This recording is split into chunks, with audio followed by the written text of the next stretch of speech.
नमस्कार, मैं हूं रिपु मिश्रा। आप देख रहे हैं चंपारण मिरर। देश के बड़े बड़े राजनेता, मंत्री और नेताओं, राजनीतिक दलों की बात छोड़िए। देश में बड़े बड़े जो कई राजनीतिक दल हैं, जो सत्ताधारी हैं, इन सभी नेताओं की और राजनीतिक दलों की अपनी अलग सोच समझ होती है, अपनी सूझबूझ और अलग विचारधारा होती है। शासन संचालित करने वाले दल अपनी विचारधारा से, अपनी सोच समझ से और अपनी नीतियों के तहत देश का संचालन करते हैं, शासन का संचालन करते हैं। लेकिन देश में, लोकतांत्रिक देशों में मीडिया, अखबार और बड़े बड़े या छोटे छोटे चैनलों का अपना एक अलग महत्व है। चाहे राजनेता और राजनीतिक दल किसी भी विचारधारा से शासन का संचालन करे, लेकिन अगर उसमें कुछ कमी है, त्रुटि है या उस पर कुछ सवाल बनता है, तो यह मीडिया के, अखबारों का परम कर्तव्य है कि आप उस पर सवाल करें और उसकी वस्तु स्थिति को सही ढंग से लोगों के सामने, देश दुनिया के सामने प्रस्तुत करें। हास्य कलाकार भी मंच से गाहे बगाहे यह बात कहते हुए सुने जाते हैं, देखे जाते हैं कि देश में अब अखबार के पाठक बड़े कम हैं और अखबारों का उपयोग ज़्यादातर घरों के रद्दी सामान को लपेटने के उपयोग में लाया जाता है। आज के अखबार भी शायद इसी ढर्रा पर चल रहे हैं कि जब देश का कोई नेता, कोई मंत्री, कोई विभाग कोई सूचना देता है या किसी तरह के नियम को पारित करता है, तो उसकी प्रेस विज्ञप्ति को हूबहू उसी की तरह, बिना उस पर कोई सवालिया निशान उठाए, बिना उसकी सत्यता को परखे, बिना उसकी गहराई में जाए, उसके द्वारा दी गई प्रेस विज्ञप्ति को हूबहू वैसे ही छाप देते हैं। अब हम आते हैं मुद्दे पर। भारत सरकार एक्साइज एक्ट 5A और फिनांस एक्ट 147A के अंतर्गत डीजल और पेट्रोल की कीमतों में वृद्धि करने जा रही है।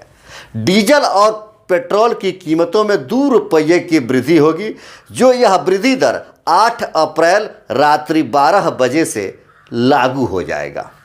लेकिन मज़े की बात तो यह है और हास्यास्पद बात भी यह है कि सरकार ने जब इस तरह के डीजल और पेट्रोल की कीमतों में वृद्धि का निर्णय लिया, तो उसने अपने विज्ञप्ति में या उसने इस वृद्धि के संबंध में जो कुछ भी जवाब दिया, जो लिखा, उसमें एक शब्द लिखा गया है कि यह डीजल और पेट्रोल की कीमत की वृद्धि पब्लिक इंटरेस्ट में की जाती है। क्या ऐसा संभव है कि कोई पब्लिक इंटरेस्टेड हो कि डीजल और पेट्रोल की कीमतों में वृद्धि की जाए? मुझे तो ऐसा नहीं एहसास होता, लेकिन अगर आपको ऐसा एहसास हो या आप में से किसी ने इंटरेस्ट जताया हो कि डीजल और पेट्रोल की कीमत में वृद्धि कर दी जाए, तो जरूर कमेंट करके बताइएगा। और अखबारों में भी हूबहू ऐसा ही छापा गया कि यह एक्साइज बढ़ोतरी जो हुई, डीजल और पेट्रोल की कीमत में जो बढ़ोतरी हुई है, वह पब्लिक इंटरेस्ट में हुई है। डर तो इस बात का लगता है कि कहीं कल कोई टेलीविज़न चैनल वाला, कोई बड़ा चैनल वाला या कोई अखबार वाला इस तरह की खबर न छाप दे और इस तरह की बात न फैला दे कि पाकिस्तान को सबक सिखाने के लिए डीजल और पेट्रोल की कीमत में वृद्धि की जा रही है। कहीं ऐसा न हो कि कोई अखबार वाला ऐसे फैसले को देश में धार्मिक स्थिति को और मजबूत करने के लिए लिया जाने वाला फैसला बता दे। हम आपको बता दें कि जब 2014 में नरेंद्र मोदी प्रधानमंत्री बनने जा रहे थे, सत्ता में आ रहे थे, तो उस समय 2014 में अपने देश भारत देश में डीजल और पेट्रोल पर एक्साइज ड्यूटी क्या थी, तो 9 रुपया 48 पैसा पेट्रोल पर एक्साइज ड्यूटी था और वही डीजल पर 3 रुपया 56 पैसा था। जबकि 2020 में पार्लियामेंट में यह बताया गया कि पेट्रोल पर 32 रुपया 98 पैसा एक्साइज ड्यूटी है और डीजल पर 31 रुपया 83 पैसा है। हालांकि अब आज रात के बाद से जो डीजल और पेट्रोल पर 2 रुपया की वृद्धि हो रही है, इस वृद्धि को बताया जा रहा है कि यह पब्लिक इंटरेस्ट में लिया गया फैसला है। तो क्या इसके पहले जो डीजल और पेट्रोल की कीमत थी उस पर पब्लिक नाखुश थे?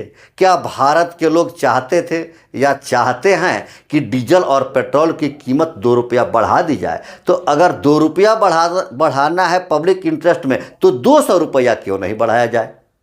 हम आप तमाम दर्शकों से आपका राय जानना चाहेंगे कि ऐसे कितने लोग पब्लिक इंटरेस्ट वाले हैं जो चाहते हैं कि डीजल और पेट्रोल की कीमत में वृद्धि हो।